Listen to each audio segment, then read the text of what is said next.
Another season at its end, and I think it's fair to say that it's been one of the best seasons yet. We've waited a long time to finally see the last two families of the main six, and overall it seems like a larger portion of Season 7 is what the fandom would describe as good episodes. And what a better way to end the season than with a finale that has something that we've known and pondered all the way back at the beginning. What happened to Swirl the Bearded? We know who he is. We know he has a shelf in the Canterlot Library all about him. Heck, we even know that Twilight has his look down so perfectly that she even has the bells ring. But I think we all assumed that due to how old he is, he simply passed away. Of course, we now know that he's been alive this whole time. Or, well, it's more of a Schrodinger's cat state of being alive. The finale is all about the return of Swirl, and the continuation of the legends told to us earlier this season, and how such legends proved to be true. Through the book that was seen at the end of the previous episode in Sunburst's Blind By Barrel, we not only learn that the legends of Mage Meadowbrook, Rockhoof, Flash Magnus, Mistmane, and Somnambula were true, but that they, along with Swirl, were a group of heroes called the Pillars over 1,000 years ago, and have been trapped in limbo along with the Pony of Shadows in a last resort to stop him from taking over Equestria. When I first saw this, I thought to myself, why couldn't they send the Pony of Shadows into Tartarus? Perhaps it didn't exist yet or was undiscovered, but it did seem like Limbo was discovered by Swirl, and I can only imagine that it was harder to find than Tartarus. Nonetheless, we see the map help the main six to find the items used to send the Pony of Shadows and the Pillars into Limbo, in order to free them from their empty prison at Ponehenge. We clearly see that Twilight is beyond excited to know that Swirl is alive, which made me happy every time she was happy.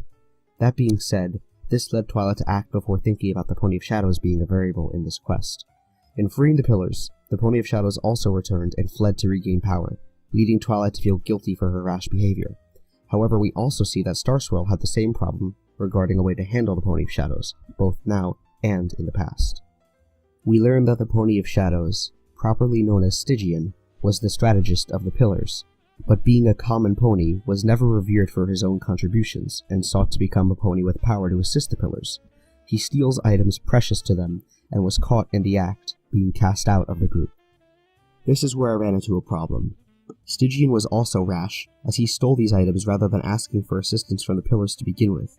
As he puts it, they were not willing to help him become more of a hero in the spotlight, so he thought that they were being selfish for keeping their abilities to themselves.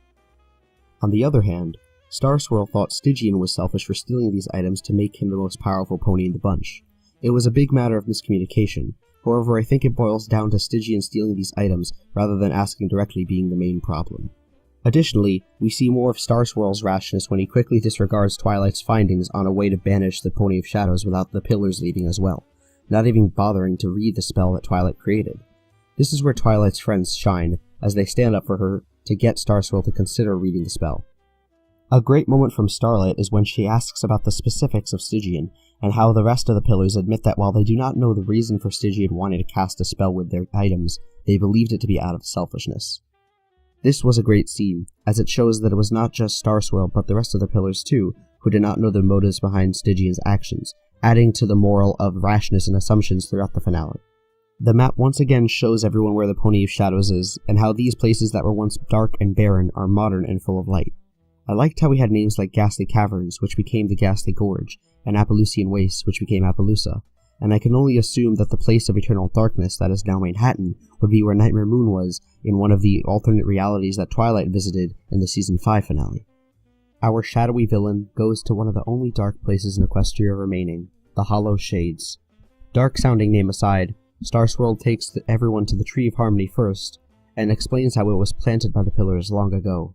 This is the connection I enjoyed seeing explained. We see how the Pillars knew that this tree would be able to help protect Equestria from threats, such as the vines that Discord had planted earlier on, but they did not expect it to bear the fruit that became the elements of harmony, which were specific to the main six. This ties more into the destiny side of our main cast. Swirl once again shows his rash behavior, saying how necessary it is to use the elements of harmony to banish the Pony of Shadows. As we reach the climax, the Pony of Shadows drags everyone into the underground of the Hollow Shades, where we see Swirl enacting his plan to banish him into Limbo. We see during the final moment that Stygian is trying to escape, and Twilight, finally being convinced from Starlight, lunges into the Pony of Shadows and talks with Stygian. I appreciate the fact that everyone outside of the Pony of Shadows was able to hear that conversation, It allowed for Swirl to realize his miscommunication and rash behavior way back when, and also allowed for Starlight to join into the conversation and reveal her past, and how she was able to change for the better, something that Swirl disregarded earlier on, saying, "Once a villain, always a villain." After a struggle to break free, Stygian lets go of his shadowy chains, and we end the episode with a sweet reunion of teacher and student, but with Luna and Celestia being the students and Swirl being the teacher. When the princesses said at the beginning of the finale that Swirl was their teacher, it made me think of how great a lineage was existing all in one room. Swirl teaching Celestia and Luna, Celestia who taught Twilight, and Twilight who taught Starlight. Surprisingly enough, we see how the morals were taught in the reverse order. Starlight helped Twilight to realize of her rash behavior and wanting to free Swirl so quickly, not even realizing that the Pony of Shadows would return as well. Twilight taught Stygian about not letting dark thoughts control who you are, and also about assumptions as well as in terms of thinking that the pillars were being selfish. This also helped Swirl to realize the miscommunication in the past, in addition to having more faith in others, such as with Twilight earlier on. I think some of my favorite things about this episode are the connections made from the pillars in the main six. We see how the pillars have their own elements, which were planted to form the Tree of Harmony. This tree created the elements of harmony that Luna and Celestia found, and destined to be worn by the main six, who not only represent these elements, but have cutie marks that symbolize the original 6 traits of the pillars, as seen in the individual quests to retrieve the pillars' items. We see Applejack and her strength as she stops a boulder from hurting others, Rarity and her sense of beauty when she helps a Mistmane descendant in her garden, and Fluttershy in her healing as she helps animals get to water.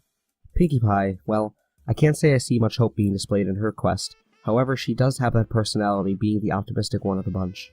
We even have a great scene with Spike as he stands up for Rainbow Dash in front of Garble. We have excellent morals about rashness and assumptions, in addition to trusting and believing your close friends before others and not letting dark thoughts consume you. As many finales in the show, we were treated to an above-average animation style, such as the Pony of Shadows design, transformation, and even return. We get that classic rainbow beam, and I really like the animation of the limbo portal at the end. Now, I know from experience that people tend to look down upon exposition, at least when it's said directly and not woven smoothly into a movie or TV show. And there's no doubt about it, this finale had more exposition than the series premiere itself. I personally like the exposition whenever it happens in the book style we saw at the beginning of the episode, and other times as well, such as the series premiere or with Tyrek. I think a lot of people enjoy those segments. That being said, moments in the episode when Swirl explained about Stygian without this style, I also enjoyed, just not as much as the beginning of the finale. This isn't really a negative in my eyes, rather something I think people will find negative about the finale.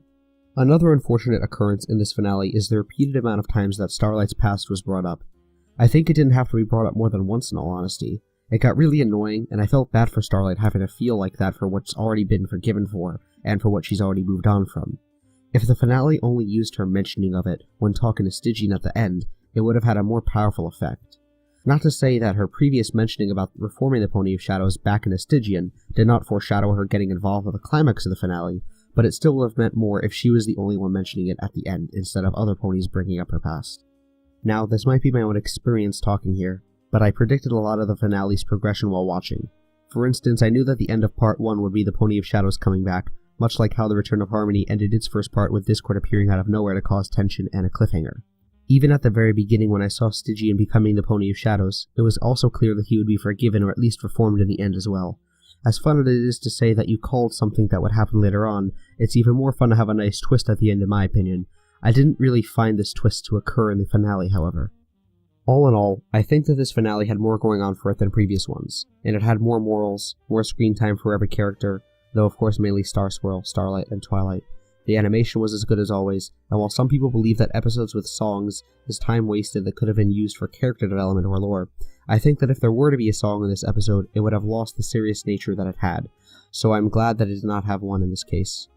Compared to the ending of last season, with Rainbow Dash simply doing a one-liner, this ending was very formal and emotional, and something I think a lot of people only imagined would happen. I would have given this finale a 10 out of 10 if it wasn't for the repetitive mentioning of Starlight's past. That being said, it is one of the best finales I've watched, and I hope you all enjoyed it as well. I can't wait to hear your thoughts on both the finale and my own review on it. So as always, I'm TheMLPConnoisseur, I thank you for your time, and I'll see you in Season 8.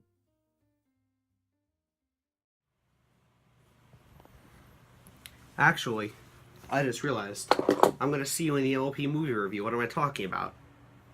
No, I'm not even going to think about that script. Oh my gosh. I'm sorry. I'm gonna take a well-deserved rest.